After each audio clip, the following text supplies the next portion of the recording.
It is time for another vintage cooking video, and today I'm going to be making some recipes out of the Better Homes and Gardens new cookbook. I believe this cookbook was published in 1956. I'm going to be making a rolled flank steak dinner with a pineapple upside down cake. So retro. We're also going to be making some homemade chocolate chip cookies, some tuna and egg salad sandwiches, and then I'm also going to be trying a breakfast, so you don't want to miss this. Let's jump into it. I also want to mention that today's video is in collaboration with Anna over at the channel Cooking the Books. If you guys haven't discovered Anna's channel yet, you are in for a treat. Her channel popped up in my recommended a few weeks back, and so far I have been loving her channel. I have been binging all of her vintage cooking videos. She has a ton of great videos over there, and she has a pretty impressive vintage cookbook collection. So in today's video, I'm going to be cooking 3 meals out of the Betty Crocker 1956 cookbook. Anna is also going to be cooking 3 meals out of the cookbook, so you guys are going to get double the recipes. And make sure you guys go over and subscribe to her channel once you're done watching this video. I will leave her video linked on the end screen of my video and then also in the description box below, so please go over and support her. The first recipe I'm sharing with you is probably the most involved of any of them that I'm going to show you in this video, and this is a rolled flank steak, and basically it is stuffed with a bread stuffing. The stuffing is very simple, very kind of similar to what you would have at Thanksgiving. We're also going to be making some browned paprika potatoes. I thought this looked like an interesting recipe with the cornflake crumbs on the outside. And then along with that, I'm going to be making a tangy French dressing with kind of a garden salad, inspired salad, and then finally a pineapple upside down cake.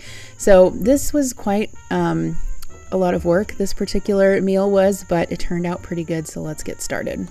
So the bread stuffing recipe called for 4 cups of dry bread cubes. My store apparently does not carry those unless it's around Thanksgiving. I was hoping to find some of the bags of like the Pepperidge Farm, just like plain stuffing mix, but alas, they did not have any. So I went ahead and just bought a loaf of white bread from the bakery at the store and then dried the bread cubes out in the oven. I just looked online for a recipe for dried bread cubes. I think I baked these at 225 for about 30 minutes. You can also just air dry the bread if you want to, but I think it does take a couple of days to do that, and I was not in a position to have that much time. So after the bread was cool, I went ahead and assembled the stuffing. So I just took like maybe a quarter of an onion, and I'm just mincing that up really fine, and I'm going to put it in a big bowl with the bread cubes, and then I'm going to add some salt. The recipe does call to moisten this either with water or stock. I think if I make this again, I will definitely add less salt because the bouillon that I used was quite salty. I was able to salvage it, so it was fine, but just kind of a note of caution there.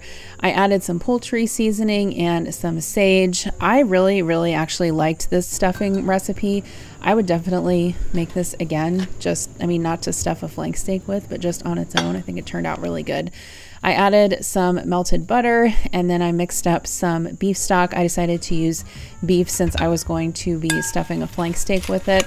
And then you basically just want to add either your water or your broth and stir together the bread cubes with that until everything is moistened. You obviously want it moist enough so that it becomes cohesive, because what we're going to do is take our flank steak and stuff this and tie it together. So this is what it looked like once I moistened everything. So I went ahead and set that aside and unwrapped my beef. So it did say to season the beef before you put the bread stuffing in. I tried to find one large flank steak, and I tried to find even flank steaks that were larger than this so I could get kind of like a better rolled up sort of spiral effect, but this was the only thing that was available at my grocery store, so I kind of had to just go with it. So I did the best I could, rolling and stuffing the stuffing into the beef. I had some butcher's twine, so I just took 2 pieces of butcher's twine and tied kind of each end so that it would stick together. Now you will see that when I cook this, some of the stuffing did come out. I mean, overall, I think it held its shape pretty well. But you know, if I made something like this again, I would probably try to find and hunt out a larger flank steak than the ones that I found. Okay, so once the steaks were tied up, I preheated a Dutch oven with a little bit of vegetable oil, and I just browned the rolled flank steak on all sides. What you're going to do is you're going to brown these, and then you're going to add some broth, and then cook them in the oven until they are tender. So once they are browned on all sides, I added some beef broth. If I had to do this again, I might add like some tomatoes to it. I don't know, the broth just seemed to be like really flat tasting once it was done, but that's also kind of just how 50s cooking is, or at least the recipes that I've cooked in the past. The baked goods tend to be really good, but then sometimes the savory recipes just aren't super flavorful. So this is the pineapple upside down cake. I have a round pan here. I melted some butter in it, just stuck it in the warm oven. And then I added my brown sugar to the bottom, and I'm just stirring up the butter and the brown sugar to make kind of the caramelization on the bottom of the cake. Next, you want to put your pineapple rings in. This called for pineapple rings in heavy syrup, which I was able to find at my grocery store. Looking back on this, I probably should have added 5 pineapple rings around the center, but I added 4 because that's what the recipe calls for. But then the final cake ended up looking kind of funny.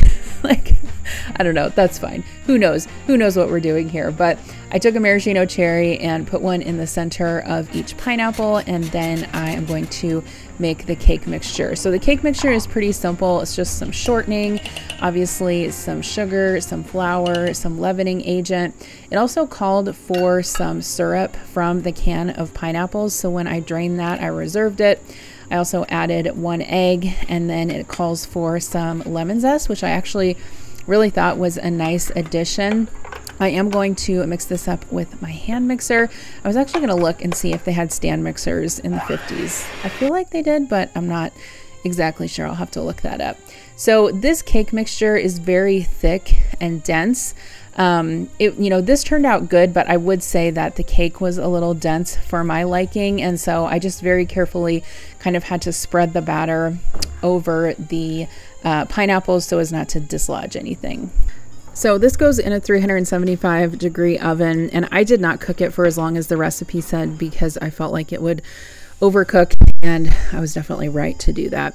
So now I'm going to make these browned paprika potatoes. I thought this seemed like a pretty safe recipe for my family, and I have to say that they were a little light on flavor, but they did turn out pretty good. So I have some yellow potatoes here, and I'm just going to take the peels off of these and then rinse them off and set them on a paper towel to dry. So basically the principle of this recipe is that you have melted butter, which I have in my big measuring cup kind of pitcher right there. You basically take the potatoes whole and toss them in the butter, and then you add a seasoned cornflake mixture. Here we go again with the cornflakes. One thing I found to be super prevalent in this 1956 cookbook was the use of cornflakes and cornflake crumbs. Now, I was actually able to find cornflake crumbs at the grocery store, which I thought was cool. Now I have no idea what I'm going to do with the rest of the bag, but here we are. So to those, I'm going to add some salt and some paprika. If I was going to make this again, I would probably add some more seasoning to it, like maybe some onion powder or some garlic powder. And then I just poured the cornflake mixture in with the melted butter and the potatoes and kind of tossed those around. So these actually took longer in the oven than I thought that they would. I actually ended up having to finish them in the microwave because the rest of the dinner was done and these were not. I would say probably bake them at 400 or 425 for about an hour. I didn't think they would take that long because, you know, they're not as large as like regular baked potatoes, but they did end up taking quite a while. So I popped those in the oven, and while everything was baking, I'm gonna go ahead and make this tangy French dressing. So this calls for white vinegar, They call it salad oil, but it's actually, you can use vegetable or canola oil, some horseradish, Worcestershire sauce, garlic, and some Tabasco. I'm just going to mix everything in a mason jar and shake it up, which is the best way, I think, to make vinaigrette. And honestly, I have to say, all of the vintage cooking that I've done, most of the dressings that I've made and the vinaigrettes out of these cookbooks have turned out really good. This one is good. I would definitely make it again, although I'm sure that it is not super calorie friendly with all of that oil in there, but you definitely don't need much of it. That's kind of, you know, the thing to think about with these stronger flavored dressings is that you don't necessarily need a whole lot of it to get a lot of flavor on your salad. But I really liked the combination of the garlic, the Worcestershire sauce. You guys just give it up. I'm never going to say that word right for the rest of my life. It's okay. It's okay. And the horseradish. I think the horseradish added a really nice flavor to it. So I'm going to core my iceberg lettuce. I just used half a head of iceberg. I'm going to make this salad in a big bowl, and then everyone can just take what they want. I always think that iceberg lettuce gets a lot of hate for no good reason. People are like, oh, it doesn't have any nutrients in it, blah, blah, blah. Who cares? It's crisp, refreshing, and it doesn't have that many calories, and you can put a lot of other veggies with it. So I love a good iceberg salad. I put that in my salad spinner, soak that in cold water, and then I'm going to work on the rest of the veggies that the salad called for. So it called for some green pepper and some radishes. I'm not necessarily a huge fan of radishes, but they actually tasted really good with the combination of veggies and dressing in this salad. So I definitely do recommend this particular recipe. And then I'm going to go ahead and take a tomato that I washed and just cut that into wedges. Like I said, super simple salad. It also called for some cucumber. I went ahead and got the regular cucumber with the seeds because I think that's what they had in the 50s. Pretty sure they didn't have seedless hydroponic cucumbers or whatever we call those. So I am going to dry off my lettuce in my salad spinner and then just assemble everything in a big bowl. So I'm going to put the lettuce in the bottom, and then it did say to season all of the veggies with salt and pepper, which I would recommend doing, and I always try to do anyway if I can remember to do that. I just think it gives the salad so much more flavor. So I put the tomatoes on there, the cucumbers, I'm going to add the radishes and the peppers. One thing I would say is if you're not sure if you're going to eat the whole bowl of salad, don't dress it in the big bowl. Just put it into smaller bowls and then add the dressing, because then if you don't end up eating it all, you can save the salad greens and then just add the dressing later. You can't really refrigerate already dressed salad or it's going to get super soggy. So there's my salad, and here is what the rolled flank steak looked like when I took it out of the oven. This is not going to win any beauty contest. It is very yellow and brown, obviously. Here are the potatoes. Like I said, I did have to microwave those a little bit just to finish cooking them. And you can see that a lot of the stuffing kind of came out as it cooked, you know, out of the flank steak. So I kind of just tried to serve some on the side. I did use a serrated knife to cut this. It is definitely not the most tender cut of meat, but we had, you know, Adam and I had this for dinner, and it wasn't bad. I wouldn't say it was the best meal I've ever had. Adam said it was pretty good, but definitely a 1950s vibe with our very plain Jane dinner. So here is the pineapple upside down cake after it came out of the oven. I am going to turn it over on a plate, so we'll see if I can do this without dropping it everywhere, and we'll see if it actually comes out of the plate. So you just or out of the pan, so you just want to flip it over as fast as you can onto a plate or a cake plate or whatever. It says to just let it sit for 5 minutes in the pan before you try and flip it out, and alas, a couple of the pineapples did stick to the bottom of the pan, but I was able to salvage them and kind of put the cake back together, and you couldn't even really tell that it got messed up. So it actually turned out really pretty. I think I feel like the cake layer was a little bit dry, but we did have it with some whipped cream, and overall it was really good.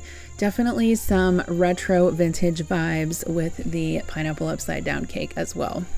All right, so the next recipe that I experimented with were these fluffy scrambled eggs. And this is basically a method of making scrambled eggs that you cook in a double boiler. So I'm going to put a pot of water on the stove, and you just want to find a bowl that fits over that. Put some water in there and bring it to a boil. I made this with 3 eggs. I basically halved the recipe because I was just making this for Adam for breakfast, but this would also make a good lunch or a dinner too. The original plan with this video was for us to make 3 dinners, which I think Anna did. I did one kind of more involved recipe and then 2 kind of simpler ones. But hopefully I can cook some more out of this cookbook. This past week was just crazy. You guys will probably hear about that soon. But anyway, I seasoned my eggs with some milk, salt, pepper, and a little bit of Worcestershire sauce. And you basically just cook these in the double boiler. And let me tell you, I will not be cooking eggs on a double boiler again because it took way too long. But I did like the idea of putting them on toast. So I just had some sourdough bread in the refrigerator, and I put some butter in a skillet and just slowly toasted that. This was probably after about 10 minutes of trying to cook these eggs. You can see just how slowly they are cooking. I feel like this took forever. I mean, it probably took 20 minutes for me to scramble these eggs in a double boiler. So I'm not quite sure, you know, if I'll be doing that again. I mean, it did make some good fluffy scrambled eggs, but if you want to like get your time back, you should probably just go ahead and cook them in a skillet, but it was a fun experiment. This particular recipe did not call for cheese, but I went ahead and added some just for a little bit of extra flavor. I served it with some bacon, and although I don't recommend cooking the eggs in the double boiler, I recommend this recipe. You can definitely cook them in a skillet. So I thought it would be fun to try this chocolate chip cookie recipe from 1956 and just see if it was any different or better than the ones that I normally use now. And I have to say, this recipe turned out so good. Highly recommend it. You know, it's very similar to the chocolate chip cookie recipes that we use now.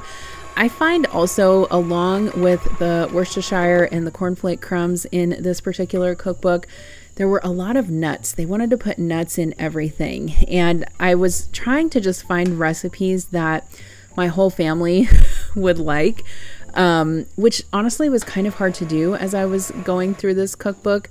So obviously I knew that everyone would like chocolate chip cookies.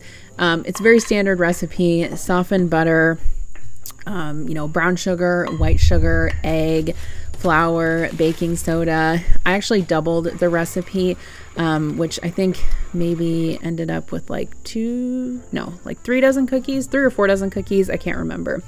I did use my cookie scoop to scoop these out on a tray. I was just thinking as I was editing this video about cookie scoops, and my grandma actually worked in food service in school. So she was a lunch lady in like the 50s and the 60s and maybe the 70s, I'm not sure.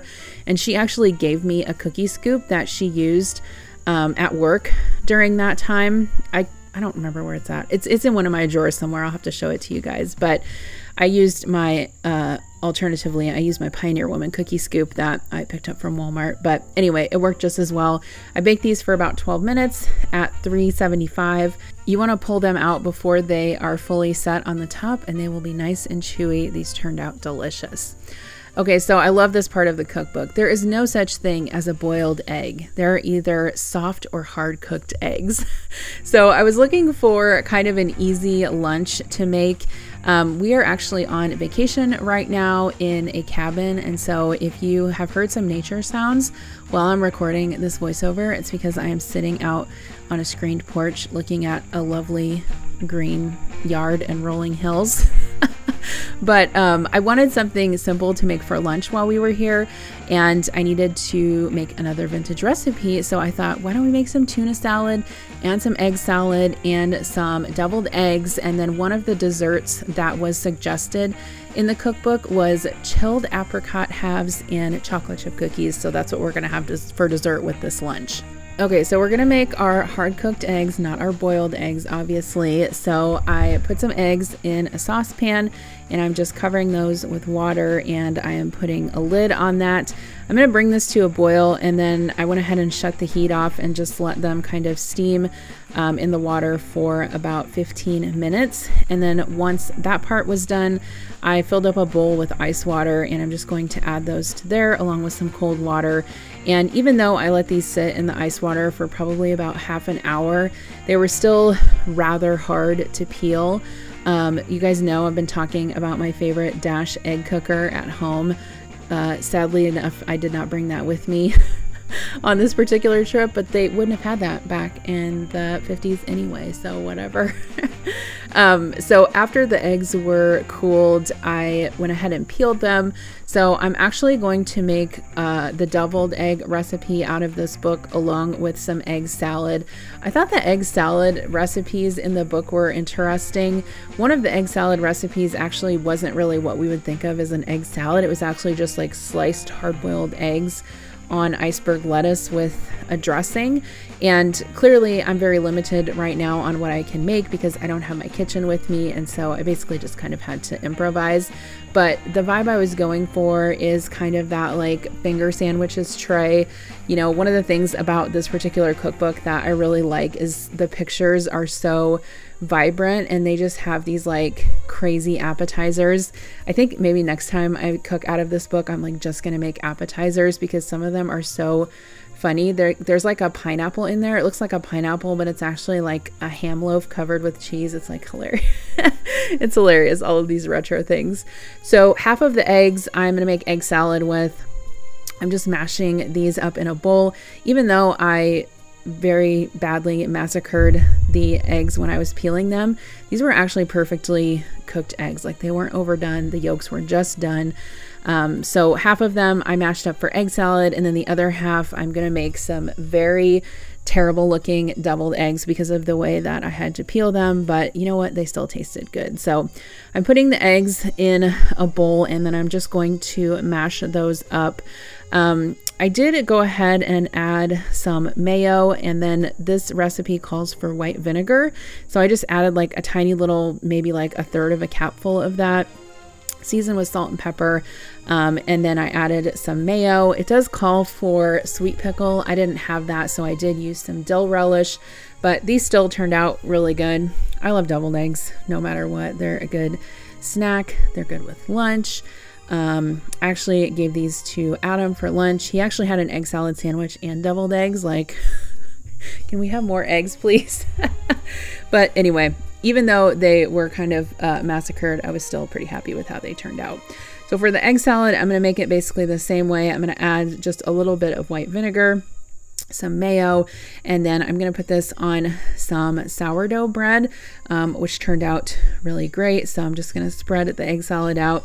And then I did go ahead and put this sandwich into the fridge for it to firm up a little bit before we ate it. And then my daughter Kira loves tuna salad. So she does not like really anything in her tuna salad except mayo, salt, and pepper. So I did not want to make the recipe as written. I think it called for like hard cooked egg and something else. I'll have to make that again for myself sometime, but I was just looking for things that I could make out of the cookbook that my family would eat for lunch. So I'm just mixing my tuna together with some mayo, salt, and pepper. And then I did bring my apricot halves with me. So we're gonna have those. I did put the can in the fridge so that they were chilled exactly like the cookbook said. And then I just made Kira's tuna salad sandwich on some Sara Lee Artisano bread, which I'm quite sure they also did not have in the 1950s, but it sure is delicious. And then I went ahead and cut that in half. I did not show it on the video, but we did have some chips on the side with this.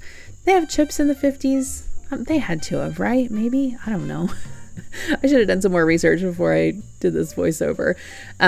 I'm putting the apricot halves in a little mug, and here was the lunch. So we had sandwiches, tuna salad and egg salad sandwiches with our chilled apricot halves and homemade chocolate chip cookies. So I hope that you guys enjoyed seeing the recipes that I was able to cook out of this cookbook. I will definitely be doing more recipes, vintage recipes, because I love doing it so much. And don't forget to go over and check out Anna's channel, Cooking the Books.